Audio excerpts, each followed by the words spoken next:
Luluto tayo ng ginataang gulay. Kaya ito prito na. Ay,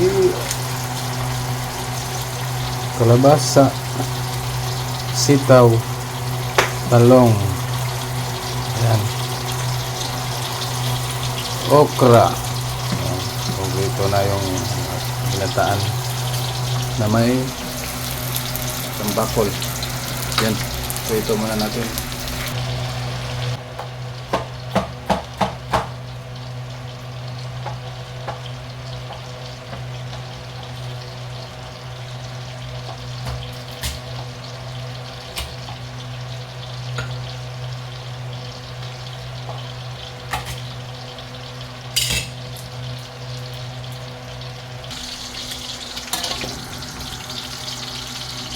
Yan, handa ng lahat.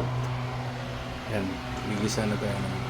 Gisahin muna natin yung ating ingredients into brownies para mas masarap at malasa.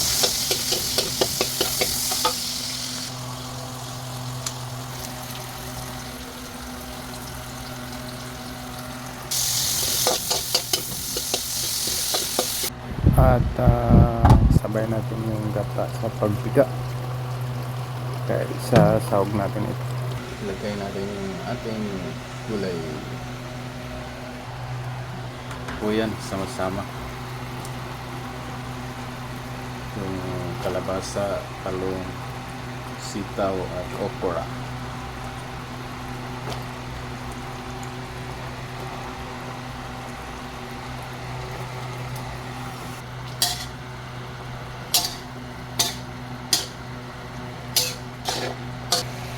At siyempre mga kalab, di nawawala sa atin yung tanlad para mas mabango.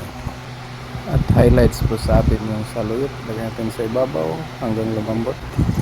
At siyempre ito yung nagpapasarap, yung gata natin na puro. Napakalinamnam yan. At abangan natin ang pagkaluto. Takpan at pakuluin hanggat lumalabas na yung parang oil niya. At yan ay luto na.